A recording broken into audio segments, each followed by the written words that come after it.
여기에 댓글 달려주셨어요. 이미 대구에서 보정작업 진행 중이면 그냥 계속 진행하는 게 맞겠죠?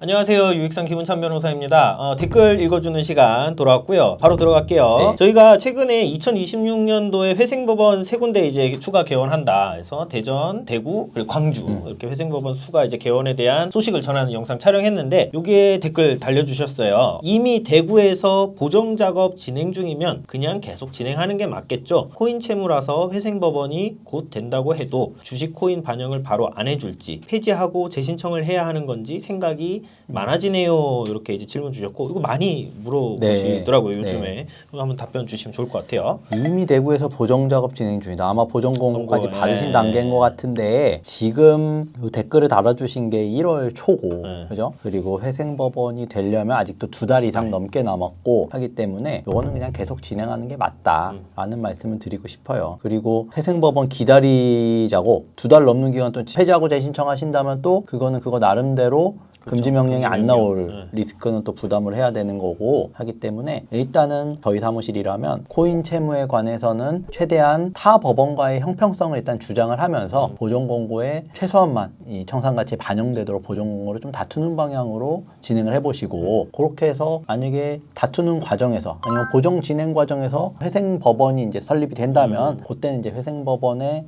준칙이라든지 이런 기조에 맞춰가지고 또 사건 진행이 가능할 테니 지금 당장 폐지하시기에는 너무 섣부른 결정으로 보여지고 일단은 지금 사건을 유지하셔서 진행하셔라 이렇게 이제 말씀드리는 게 좋을 것 같습니다. 그때 영상에서도 그 말씀 주셨잖아요, 변호사님께서. 이게 어쨌든 회생법원 들어온다라고 해서 이게 뭐 곧바로 이게 그렇죠. 뭐 바로 코인 청산가치 반영 안 해 이런 것은 아니라 과도기적인 시점을 또 거칠 것이고 실제로 이제 뭐 수원이랑 부산 회생법원이 설치가 되면서 그러하였듯이요. 사실 어떻게 될지 모르는 거기 때문에 지금 단계에서 폐지를 하고서는 재신청을 하는 거는 조금 리스키하지 않나라는 생각이 좀 들긴 합니다. 다음 댓글 넘어가 볼게요. 개인회생 지급명령 받고 월급 압류까지 걸리는 어떤 과정에 대해서 정리해 주신 영상에 신방공님께서 댓글 달아주셨어요. 그 사이에 가압류 들어가지 이의 신청하면 이자만 더 늘지. 당장의 연체가 발생하더라도 당장 압류가 되는 거는 아니니 너무 걱정하지 마시고 혹여라도 채권사로부터 지급명령을 받으셨다면 일단은 이의 신청을 하셔라. 이제 제가 이런 영상으로 그렇죠. 말씀을 드렸던 것 같은데 이의 신청을 하는 이유는 그겁니다. 그러니까 채권사에서 지급명령을 보냈을 때 이의 신청을 안 하면 확정되어 버리고 요건 판결문과 동일한 효력이 생겨요. 그럼 판결문하고 동일한 효력이 생기면 뭐냐? 요건 바로 압류가 된다는 말이거든요. 근데 바로 압류가 됐을 때 굉장히 채무자분들께서 불편하신 거는 계좌가 압류되거나 월급, 급여가 압류되는 상황이 발생하기 때문이에요. 그런데 이제 말씀하신 대로 가압류 같은 경우는 부동산에는 언제든지 가압류가 들어올 수 있죠. 그러나 이 지급명령을 이의 신청하면 계좌나 월급에 대해서는 가압류를 하기가 현실적으로 어렵습니다. 왜냐하면 채권사들이 가압류를 하려면 법원에 일정 금액을 공탁금으로 내야 되는데 그 돈을 내면서까지도 가압류를 하기에는 채권사 입장에서 상당히 부담스럽거든요. 그렇죠. 그렇기 때문에 이런 번거로움을 조금이라도 줄이기 위해서는 일단은 이의 신청을 하셔서 기다리시고 그 이후에 금지명령이 되면 어차피 압류가 안 되니 그런 절차를 밟으시라는 건데 그런 거에 대한 이해가 전혀 없으신 상태로 이제 그 사이에 가압류 들어가지 약간 뭐 이런 식으로 댓글을 다루신 것 같아요. 그래서 그건 좀 이해를 조금 넓히셔야 될 것 같고 그 다음에 이의 신청하면 이자만 더 늘지 말씀하셨는데 이것도 마찬가지로 이의 신청 안 해도 어차피 이자는 늘어납니다. 예. 그리고 이자는 개인회생 진행하게 되면 어차피 탕감되는 부분이기 때문에 요거는 뭐 크게 신경 쓸 부분이 아닌 것 같습니다. 현실적으로 계좌랑 급여에 대해서 가압류를 하려면은 채권에게 통상 한 40% 정도 공탁을 해야 돼서 만약에 내가 뭐 1억 원의 채권이 있다. 그러면 4천만 원을 공탁을 해야지 압류를 할 수 있는 거라서 현실적으로 이렇게 뭐 쉽게 접근할 수 있는 것은 아니다. 그러니까 뭐 개인 채권자라면은 할 수 있겠죠. 할 수 있겠죠. 하지만 금융권 채권자, 카드사, 은행, 뭐 보험사 이런 데들은 지금 채무자가 한두 명이 아닌데 그 이의 신청할 때마다 일일이 공탁금 다 내면서 할 여력이 없어요. 그렇기 때문에 그런 취지로 말씀드린 거다라고 알아두시면 좋을 것 같습니다. 좋습니다. 다음 댓글 가볼게요. 개인회생하면 인생 끝. 많은 분들이 알고 있는 개인회생 절반은 틀렸습니다. 라고 어떻게 보면 개인회생 전반에 대한 좀 시각을 좀 설명해 주시는 그런 이제 영상을 촬영을 했었는데 여기에 댓글이 달렸어요. 안녕하세요. 카드깡으로 카드 대금 및 빚 돌려막고 심지어 코인으로 손해까지 봤는데 코인으로 손해본 돈을 청산가치에 산입받더라도 회생 가능할 수 있을까요? 아니면 아예 기각을 받을까요? 지금 이것 때문에 개인회생 신청도 못하고 힘드네요. 이렇게 댓글 남겨주셨어요. 요거는 기본적으로 카드깡으로 이렇게 돌려막으신 금액이 얼마인지 그리고 코인으로 손실 보신 금액이 얼마인지를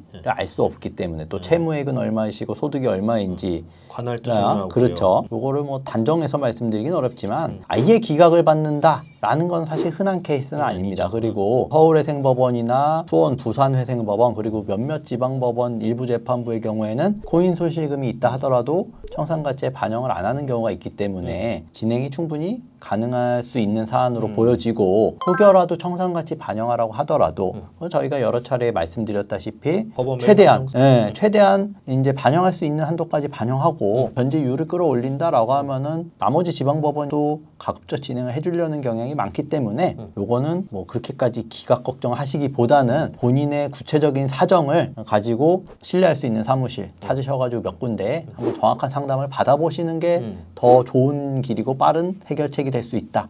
이렇게 이제 이해하시는 게 좋을 것 같습니다. 요런 이제 댓글을 보면은 이제 그런 생각이 들어요. 그러니까 이제 유튜브나 이제 뭐 블로그도 포함해서 이제 굉장히 공부를 많이 하시는 거예요. 많이 하시고 아 이런 쟁점이 내가 지금 문제가 되는구나를 이제 파악을 하시고 계속 이제 공부를 하시는데 뭔가 이제 명확하게 정리가 안 되니까 혼자 그렇죠. 계속 불안해하시고 이제 개인회생 신청도 못 하고 있다 이것 때문에. 그럼 사실은 이게 상담 몇 번 받아보시고 뭐 예를 들어서 저희랑 이제 상담을 한다. 그럼 한 20분 딱 해서 정리하면은 딱 정리해드리는 문제인데 그래서 너무 끙끙 싸매고 계시지 마시고 그냥 상담 신청하시고 상담 받아보시면은 사실 된다. 좀 이렇게 좀 답변을 저는 추가로 좀 드리고 싶어요. 다음 댓글 넘어가 보도록 하겠습니다. 개인회생 변제금 계산법 소개해 주시는 영상에서 윤주사님께서 댓글 달아주셨어요. 소득이 많고 1인 가구라고 13개월로 변제 완료하라는데요. 36개월은 맥스인 건가요? 이렇게 질문 주셨어요. 네, 요분 같은 경우는 아마 소득이 많으니까 월 변제금은 높고 그에 대비 채무액은 크지 않으신 것 같아요. 그러면 월 변제금 곱하기 13개월을 했더니 전액 변제가 되기 때문에 이렇게 되는 경우로 보여지고 만약에 본인 채무액이 지금보다 훨씬 많았다라고 하면은 뭐 36개월 뭐 이상이 될 수도 있겠죠. 36개월 변제할 수 있는 거고 그리고 36개월이라는 그 기간은 기본적으로 기본값인데 36개월 이내의 기간 동안 채무액을 다 갚을 수 있다면 36개월 동안 늘려서 갚을 필요가 없으니까 13개월 변제가 되는 거고 만약에 채무가 훨씬 많다라고 하면은 그렇다 하더라도 36개월 기간 동안만 갚고 끝나는 게 된다. 그리고 뭐 청년인 경우에는 24개월이 기본값이 될 수도 있고 본인의 재산 가치가 너무 높다라고 하면 그때는 뭐 60개월이 될 수도 있는 거니까 요거는 본인의 채무액 그 다음에 월 소득 갖고 있는 재산의 상황에 따라서 달라질 수 있다. 이렇게 이제 기억하셔야 될 것 같습니다. 다음 댓글 넘어가 보도록 할게요. 개인회생 변제율이랑 변제기간 늘리라는 보전 공고에 대해서 어떻게 대응할 건지에 대해서 변호사님께서 영상을 촬영을 하셨는데 여기 정글라스님께서 댓글 달아주셨어요. 변호사님 혹시 그렇게 변제율이나 변제금 상향에 끝까지 이의를 신청하는 경우 최종적으로 조건부 인가로 결정나지는 않을까요? 어떤 변호사님은 변제율 변제금을 올려서 협의하는 이유를 조건부 인가를 막기 위함도 있다고 들어서요. 답변 좀 꼭 부탁드립니다. 요거는 기본적으로 부당한 변제율, 변제금 상향, 그러니까 변제율이나 변제금을 근거 없이 변제율이 너무 낮으니까 올리세요라고 하는 게 법적 근거가 없는 거기 때문에 다투는 거고 그런 경우라고 한다면은 요거는 사실 변제율과 조건부 인가 자체는 크게 상관이 없는 문제거든요. 그러니까 뭐 물론 변제율이 너무 낮은 상태에서 변제율을 올리라고 보전 공고가 나오지 않고 뭐 조건부 인가만 달려서 나오는 경우는 있겠죠. 근데 부당한 변제율이나 변제금 상승에 대해서 다툰다고 해서 그러면 그거는 받아줄 테니 조건부 인가를 해. 이렇게 나오는 경우는 없어요. 그러니까 사실은 조건부 인가를 막기 위해서 변제금을 올리는 거를 받아들인다? 요거는 사실은 저는 좀 개인적으로 납득하기는 어려운 상황인 것 같습니다. 이분께서 다른 영상에도 네. 댓글을 달아주셨네요. 여기서 이제 주민등록만 옮겨놓으면 서울회생법원에 접수 가능할까요? 라는 영상에서 같은 분께서 질문 주셨어요. 변호사님, 중요한 질문 하나 드립니다. 첫 번째, 회사가 서울에 있고 주민등록 거주지 인천에서 재택근무를 할 경우 혹시 이 경우 회사 관할법원인 서울회생법원에서 신청 가능할까요? 두 번째, 또는 회사와 주민등록 거주지 모두 인천이고 재택근무 중에 만약 투잡으로 쿠팡 배달을 한다고 가정하면 쿠팡 본사가 서울이니 이 경우에 서울에서 신청이 가능할까요? 이렇게 질문 두 가지를 주셨네요. 1번은 약간 경우의 수를 좀 나눠서 설명을 드려야 될 것 같아요. 그러니까 원래도 서울에 있는 회사에서 재직 기간이 오래되셨고 재택근무를 하시게 됐다. 그러니까 재직이 오래되셨다라고 하면은 이 회사에 이제 근무하신 지가 오래된 거고 최근 뭐 관할을 만들기 위해서 취업 위장 취업이라든지 뭐 허위에 취업을 했다라고 볼 가능성이 낮기 때문에 이런 경우에는 이제 서울회생법원에 신청이 가능하겠죠. 다만 또 다른 케이스로 그렇다고 하더라도 인천과 이 서울의 회사 위치가 객관적으로 출퇴근하기에 무리가 있는 거리라고 법원이 봤을 때는 이때는 어떻게 출퇴근을 하는지에 대해서 소명을 해봐라.